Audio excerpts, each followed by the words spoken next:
hip-hop has always been competitive from the very beginning. Rappers don't just want to make good music, they want to be seen as the best. They want respect, attention, and a place in history.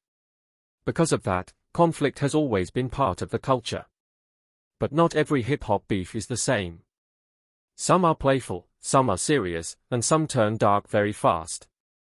That is why hip-hop beefs can be understood in levels. Each level shows how serious the conflict becomes and what kind of damage it can cause. At the first level, beef is mostly harmless. It is usually created for attention, album sales, or internet engagement. There is no real hate and no real danger involved. One of the best examples of a level 1 beef is 50 Cent vs Kanye West in 2007. Both artists planned to release their albums on the same day. 50 Cent released Curtis, and Kanye West released Graduation. Instead of letting it be a normal release, 50 turned it into a public challenge. He said he would retire from rap if Kanye sold more albums than him in the first week. This created massive media attention. Fans picked sides, blogs talked about it non-stop, and hip-hop felt like a competition event. When the sales numbers came out, Kanye won by a big margin. He sold around 957,000 copies, while 50 sold around 691,000. Even though 50 lost, he did not retire. Years later, he admitted that the whole rivalry was planned. He explained that the fake beef helped both albums sell more. This is what level 1 beef looks like. No real anger, no lasting damage, just smart marketing. Another example of level 1 beef comes from the early internet era, when YouTube and MySpace were shaping hip-hop culture. Soulja Boy and Bow Wow went back and forth online in 2009 over who really owned a Lamborghini. Soulja Boy claimed Bow Wow was renting his car. Bow Wow responded by showing paperwork proving that he owned it. Fans loved the drama. It was funny, flashy, and perfect for social media. No one got hurt, and no careers were damaged. Years later, both rappers laughed about it. Soulja Boy later tried to recreate this same internet energy in 2017 when he got into a public argument with Chris Brown. It started over Instagram comments involving carriage. Threats were exchanged online, and suddenly Floyd Mayweather was talking about setting up a celebrity boxing match between them. For a short time, it looked like the beef would be settled legally in a ring. But the match never happened because of money issues and business disagreements. Soulja celebrated online like he had already won, while Chris Brown moved on. Once again, no real damage was done. That is level 1. The second level of hip-hop beef is more serious, but still controlled. This is where real emotions are involved, but everything stays on the music. No violence, no street involvement, just lyrics. One of the clearest examples of level 2 beef happened in 2024 between J. Cole and Kendrick Lamar. It began after Drake and J. Cole released a song where they talked about the Big Three of rap, naming themselves along with Kendrick. Kendrick did not agree with that idea. On a Future and Metro Boomin song, he made it clear that he saw himself as the only top rapper. This line shocked the hip-hop world and started heavy discussion online. J. Cole responded with a diss track where he criticized Kendrick's recent music and made personal jokes. However, just a few days later, J. Cole surprised everyone by apologizing on stage. He said dissing Kendrick did not feel right to him. He explained later that he did not want to lose a real relationship over competition. The diss song was removed, and the beef ended without becoming ugly. Another classic level 2 beef happened between Common and Drake in 2011. Common released a song calling out rappers he felt were soft, and many listeners believed he was talking about Drake. Drake responded with a diss verse of his own, suggesting Common was outdated. Common then replied again, taking shots at Drake's image and masculinity. The tension was real, but instead of turning violent, the two rappers talked things out in person at an award show. Not long after, they were seen together publicly, showing respect. A much older and very important example of level 2 beef is LL Cool J vs Cannabis. This rivalry started from a misunderstanding. Cannabis made a line that he meant as respect, but LL took it as a challenge. Both rappers responded with diss tracks, each trying to prove lyrical dominance. For years, the beef existed through music and ego. Eventually, they resolved it and even performed together on stage. But the most famous level 2 beef of all time is Jay-Z versus Nas. Both rappers wanted to be seen as the king of New York. Jay-Z dissed Nas on Takeover, criticizing his career and albums. Nas responded with Ether, one of the most respected diss tracks ever made. The back and forth continued for years, but it stayed mostly on wax. In the end, they made peace and even worked together. Level 2 beef shows the best side of competition. It pushes artists to sharpen their skills without destroying lives. The third level of hip-hop beef is where things become truly dangerous, even without physical violence. At this level, the damage is not to bodies, but to careers. Reputations are destroyed, relationships are ruined, and people can be pushed out of the industry entirely. One of the clearest examples of level 3 beef is Eminem versus Benzino. In the early 2000s, Benzino was a co-owner of The Source magazine, which was one of the most powerful voices in hip-hop at the time. Instead of staying neutral, Benzino used the magazine to attack Eminem. He accused Eminem of being racist and released diss tracks aimed at him. One of the worst moments came when Benzino mentioned Eminem's daughter, which crossed a major line. Eminem responded with diss tracks that did more than insult Benzino. He exposed his lack of success as a rapper, questioned his credibility, and revealed the politics behind The Source. When Eminem released Nail in the Coffin, the industry reacted fast. Major labels pulled their advertising from The Source, causing the magazine to lose money and influence. Benzino's reputation never recovered. He was pushed out of hip-hop leadership, and The Source lost its position as the culture's main voice. No one was shot, but a career and a legacy were destroyed. That is level 3. Another example of this level can be seen in how diss tracks can erase relevance. When a rapper loses public respect, it becomes difficult to get features, radio play, or industry support. Level 3 beef proves that words alone can end careers. Level 4 takes things a step further. This is where beef leaves the studio and enters real life. Physical fights, lawsuits, and real-world consequences begin to appear. One famous example is the long-running tension between Chris Brown and Drake. Their issues became public in 2012 when a nightclub fight broke out involving both of their entourages. Bottles were thrown, people were injured, and the situation became national news. While neither artist lost their career, the incident showed how fast a personal issue could turn into real danger. Another major level, for example, is Nicki Minaj versus Cardi B. Their rivalry started quietly with subliminal lines and industry tension. Over time, fans picked sides, social media made everything worse, and the pressure kept building. In 2018, the situation exploded at a fashion event when Cardi threw a shoe at Nicki. Security had to step in, and the fight made headlines everywhere. After that moment, every song, tweet, and interview became a weapon. Both artists gained attention, but the beef created lasting division between fan bases. Level 4 beef does not usually end lives, but it can create legal trouble, physical harm, and permanent public images that are hard to escape. It also affects families and people around the artists. At this stage, beef is no longer entertainment. It becomes stress, danger, and chaos. The line between music and real life becomes very thin, and once crossed, it is hard to go back. Level 5 is where hip-hop beef becomes truly tragic. At this level, street politics, real violence, and criminal activity are involved. This is where beef moves beyond artists and includes entire crews, neighborhoods, and histories. One of the most painful examples is the East Coast versus West Coast rivalry of the 1990s. What started as competition between artists slowly turned into regional hatred. Tupac Shakur and the Notorious B.I.G. became the faces of this conflict, even though the situation was much bigger than them. Diss songs, interviews, and media coverage fueled anger on both sides. Eventually, Tupac was shot and killed in 1996. Biggie was murdered just months later. These deaths shocked the world and changed hip-hop forever. No album sales or clout were worth that loss.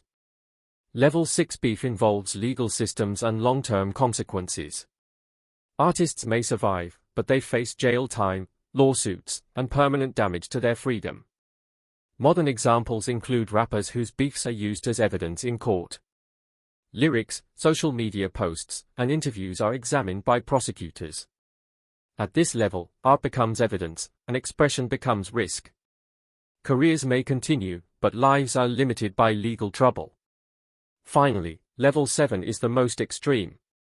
This is where beef leads to death, not only of artists but also of people around them. Innocent lives can be lost. Families are destroyed. Communities are traumatized. At this level, beef is no longer part of hip-hop culture. It becomes a warning. A reminder of how competition, ego, and pride can spiral out of control. The lesson of the 7 levels of hip-hop beef is clear. Competition can push creativity, but unchecked conflict can destroy everything. The best beefs stay on wax or end in respect. The worst ones leave graves and prison cells. Hip-hop is powerful. Words matter. And how artists choose to handle conflict can shape not only their legacy, but the future of the culture itself. Hip-hop beef has always been part of rap culture, but not every beef looks the same. Some start as small lyrical shots, while others grow into moments that destroy careers forever. At the first levels of hip-hop beef, the damage is mostly about image, respect, and credibility. No one gets hurt physically, but reputations are attacked, fans take sides, and the industry quietly decides who is winning and who is losing. At these early levels, diss tracks, interviews, and media pressure are the main weapons. One of the best examples of this type of destruction is Benzino vs. Eminem.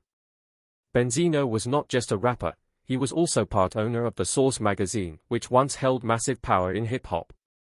When Benzino went after Eminem, it turned into a public disaster.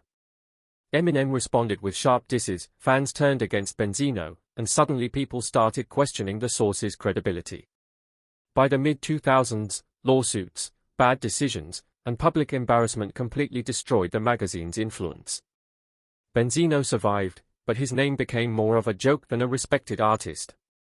This showed that at the early levels of beef, losing public respect can be worse than losing a fight. Another much bigger example is 50 Cent vs. Ja Rule, which many people consider the greatest career-ending beef in hip-hop history. Before 2002, Ja Rule was everywhere. He had hit songs on the radio, platinum albums, and Murder Incorporated was running the charts. Ja Rule was not just popular, he was dominant. But everything changed when 50 Cent signed with Shady Aftermath and released Wankster. From that moment, 50 focused on one thing: destroying Ja Rule's street credibility. Through interviews, diss tracks, and non-stop pressure, 50 painted Ja Rule as fake, soft, and industry-made. Slowly, fans began to agree. When Ja Rule responded with "Loose Change" and crossed a serious line by mentioning Eminem's daughter, the situation exploded. Eminem, who had stayed quiet, joined the beef. Along with Busta Rhymes, they released their own version of "Hail Mary," completely mocking Ja Rule and isolating him. From 2003 to 2004, Ja Rule's career collapsed. Sales dropped, radio stopped playing him, and he became the punchline of jokes. Years later, Ja Rule admitted that he was fighting an entire industry alone. This proved that at level 2 of hip-hop beef, you don't need violence to ruin someone's career, public opinion is enough. Another classic example of early-level beef is Ice Cube vs. NWA. Ice Cube left the group because he felt cheated financially. While NWA was becoming bigger than ever, Cube believed he was getting crumbs while others controlled the money. When subliminal disses started flying, Cube responded with "No Vaseline" in 1991. That song wasn't just a diss, it was a lyrical execution. Cube attacked the entire group and especially targeted Eazy-E and Jerry Heller. The song was so powerful that NWA never truly recovered. Dr. Dre left soon after, and the group eventually fell apart. Ice Cube, on the other hand, became a solo superstar. This showed that in hip-hop, words can break empires. At this level, we also see beefs that damage business relationships. 50 Cent vs. Rick Ross is a perfect example. When Rick Ross dissed 50 on Mafia Music, 50 responded by exposing Ross's past as a correctional officer. The nickname, Officer Ricky, stuck. 50 didn't stop there. He used humiliation tactics, posting videos, doing interviews, and even involving Ross's personal life. The formula was similar to what he used against Ja Rule. But this time, Rick Ross survived. Although Ross took damage, he stayed consistent and rebuilt his image. This shows that while early-level beef can be deadly, strong branding and patience can help artists recover. Even artists not directly involved can suffer. Fat Joe's clash with 50 Cent led to serious business losses. After a joke at the MTV VMAs about police protection, 50 fired back publicly. Soon after, Fat Joe revealed that major brand deals, including one with Jordan Brand, disappeared overnight. At these levels of beef, corporate support vanishes, and artists realize that words spoken publicly can cost millions. Levels 1 and 2 teach us one thing clearly: hip-hop beef doesn't need blood to leave permanent scars. Sometimes, losing respect is the worst loss of all. As hip-hop beef rises to the next levels, things stop being just about music. This is where entourages, alcohol, ego, and jealousy mix together, and violence begins to appear. At level 3 and 4, the rappers themselves often stay out of direct conflict, but the people around them don't. Fights break out in clubs, bottles fly, and innocent people sometimes get hurt. One of the clearest examples is Drake versus Chris Brown in 2012. Their tension was tied to Rihanna and unresolved personal issues. When both entourages ended up at the same nightclub in New York, chaos exploded. Bottles were thrown like weapons, glass shattered everywhere, and bodyguards fought in the middle of the club. Drake and Chris Brown were barely involved physically, but their camps went to war. The worst part was that NBA player Tony Parker was injured by flying glass and needed surgery. This showed that at this level, beef becomes dangerous even for people who have nothing to do with it. Another major level, for example, is Pusha T versus Drake after The Story of a Didon. Pusha exposed Drake's secret son, and Drake responded with threats of physical consequences. Months later, during a Pusha T show in Toronto, chaos broke out. Drinks, beer, and paint were thrown on stage. A group rushed toward Pusha, fights erupted, and several people were injured. One man was stabbed badly enough that it was called life-threatening. Pusha later accused Drake of sending people to attack him, and reports claimed Drake's team bought tickets to plant troublemakers in the crowd. Whether true or not, the incident showed how rap beef can spill into real-world violence without the artists ever touching each other. Another long-running example is French Montana versus Jim Jones. Their beef started with simple disrespect backstage at the VMAs but lasted over a decade. Their entourages fought in studios, streets, and clubs whenever they crossed paths. Fists flew, but French and Jim never actually fought each other. Years later, during the pandemic, they laughed about it on Instagram Live and admitted it was mostly ego. This highlights how at level 4, years can be wasted on meaningless beef while money and opportunities are lost. Then there's the Game vs 40 Glock, which added something new to hip-hop beef: viral violence. When the Game ran into 40 Glock outside a mansion, he recorded himself beating him with one hand while holding his phone with the other. The video went viral instantly. Game even bragged online and his team made a website just to host the footage. 40 Glock later claimed he was jumped by multiple people and had guns pulled on him, while Game denied it. Lawsuits followed. This moment showed that at this level, violence becomes content, and humiliation spreads faster than ever because of the internet.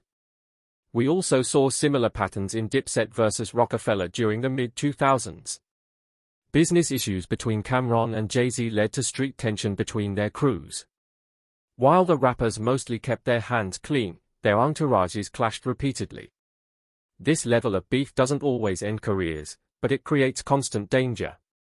Levels 3 and 4 teach us that once violence starts involving teams instead of individuals, control is lost, and consequences become unpredictable.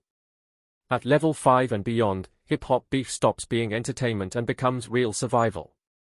This is where guns appear, people get seriously hurt, and fear becomes constant. One of the most terrifying examples is Mobb Deep versus True Life in the early 2000s.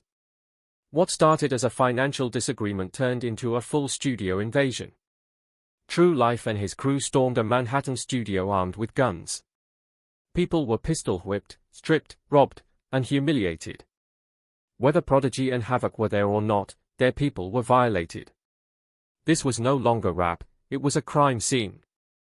It showed that at level 5, beef can traumatize entire crews forever. The G-Unit vs. Murder Incorporated war carried similar energy. Crews avoided being in the same places because encounters often led to violence. Knives were involved, people were stomped out, and ambushes were planned. Nobody died, but everyone understood how close things were. Then came 50 Cent vs. The Game, which escalated into gunfire outside Hot 97 in 2005. After 50 kicked Game out of G-Unit on live radio, Game's camp pulled up to the station, and shots were fired. One man was hit. This moment showed how public humiliation can push beef into gun violence. Another borderline level 5 situation was Rick Ross vs. Young Jeezy at the 2012 Bet Hip Hop Awards. After years of subliminals, their backstage argument turned physical. Reports of gunshots spread quickly, though police later denied confirmation. Even rumors alone were enough to shake the industry. Then there was Freddie Gibbs vs. Benny the Butcher, where Gibbs was jumped by a large group in Buffalo. He was beaten badly but still performed that night. The incident showed how beef can follow artists anywhere, even into restaurants. Level 6 is where beef becomes long-term danger. Artists live with paranoia, security increases, and careers change forever. Finally, Level 7 is the point where hip-hop history turns tragic. This is where people die, and legacies are sealed permanently. While your video may stop before fully covering those stories, everyone knows names like Tupac and Biggie. Their deaths remind us that beef, when unchecked, can cost lives. In the end, the 7 levels of hip-hop beef show one clear truth: what starts as words can end as tragedy. Hip-hop beef may create legendary music, but it also carries real consequences. Understanding these levels helps us see why some battles stay lyrical, and why others should never happen at all. Hip-hop beef has been part of rap culture since the very beginning. From the outside, it may look like just music or competition, but inside the culture, beef is about pride, respect, and survival. Not every beef starts with violence.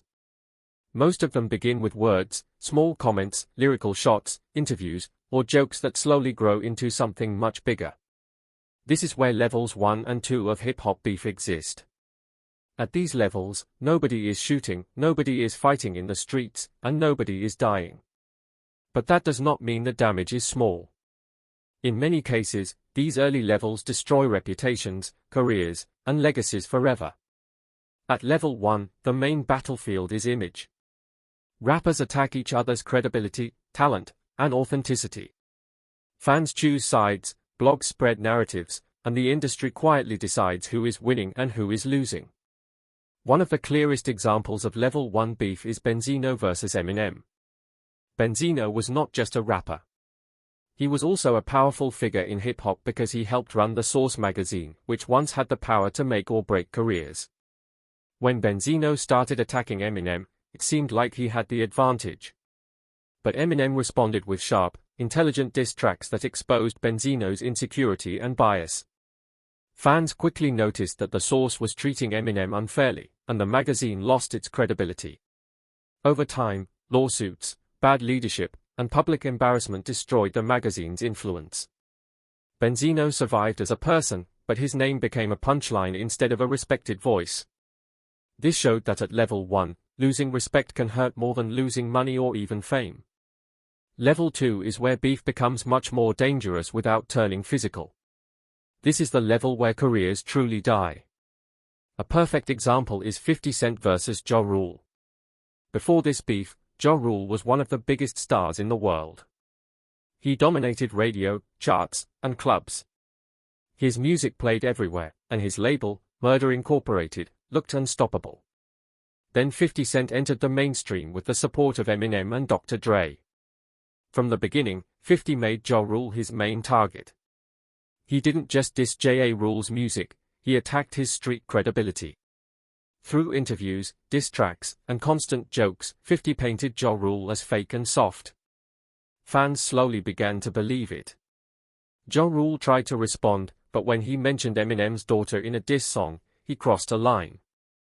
Eminem entered the beef, and along with Busta Rhymes, released a powerful diss that completely isolated Ja Rule. From that point on, radio support faded, sales dropped, and Ja Rule went from a superstar to a joke in pop culture.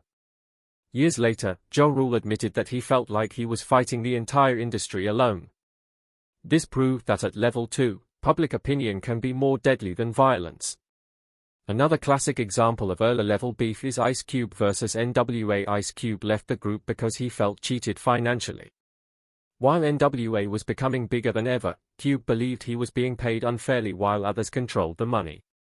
When subtle disses began, Cube responded with "No Vaseline." This was not just a diss track, it was a lyrical attack that destroyed relationships and ended an era. Cube exposed business issues, personal problems, and betrayal in a way that nobody had done before. The song hit so hard that NWA never truly recovered as a group.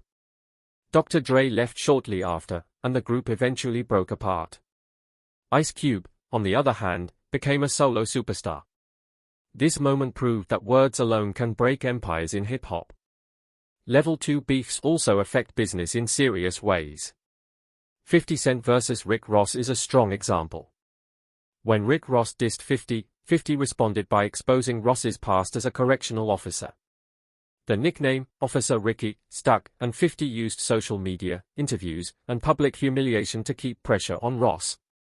Unlike Ja Rule, Rick Ross survived by staying consistent and rebuilding his image over time. This showed that level 2 beef is dangerous but not always fatal. However, even artists who are not directly involved can suffer.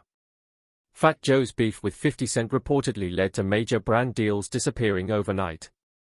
Companies do not want controversy, and at this level, words can cost millions.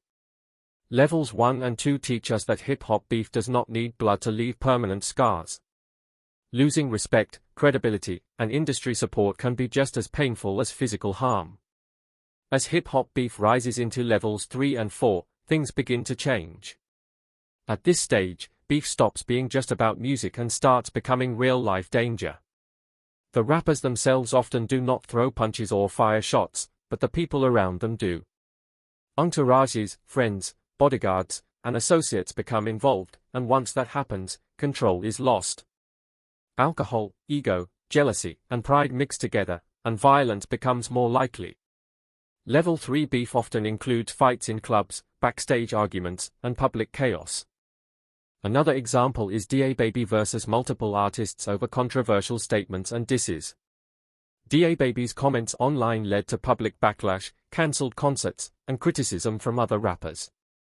Even though some of these conflicts stayed in the digital or lyrical realm, the damage to his public image was real. This shows that in today's world, social media can amplify levels 1 and 2 beefs, turning what might have been minor disagreements into career-affecting incidents. Modern beefs also highlight how younger artists learn from history. Many understand the dangers of levels 5 through 7, seeing what happened with Tupac, Biggie, and other legends. They know that public humiliation or losing credibility can end careers without anyone firing a single shot. Many choose clever disses, viral responses, or subtle subliminal lines instead of violent confrontations. However, not every artist follows this approach, and some still get caught in dangerous situations because of online arguments, misunderstandings, or pressure from their entourages. The evolution of hip-hop beef also shows a cultural shift. In the past, beefs were often local or regional, tied to neighborhoods, radio, and live shows. Today, global audiences witness every argument, every post, and every reaction. This adds more pressure and more stakes. Fans, media, and brands all react instantly, meaning a beef can either help an artist go viral or completely damage their reputation overnight. The tools that can boost fame can just as easily destroy it. In the end, the 7 levels of hip-hop beef teach an important lesson for artists and fans alike. Words have power, actions have consequences, and respect is priceless. While beef can create legendary music, viral moments, and unforgettable culture, it can also leave scars, ruin careers, and even cost lives. Social media has accelerated these dynamics, but the principles remain the same. Artists must choose carefully when to speak, when to respond, and when to step back. Fans must understand that behind the posts, the lyrics, and the headlines, real people face real risks. Hip-hop will always have beef, but history, from Benzino and Eminem to Tupac and Biggie, and now to modern stars like Lil Durk, shows that some battles are better left unfought. By studying these levels, we can appreciate hip-hop's drama while understanding its dangers. Every diss, every post, and every reaction carries weight. Respect, strategy, and wisdom matter more than ego. The story of hip-hop beef is not just about entertainment, it is about survival, culture, and the choices that shape careers and lives. Artists, fans, and the industry all share responsibility in how these conflicts evolve. Understanding the 7 levels allows us to enjoy the music, respect the culture, and learn from the past to make better choices for the future.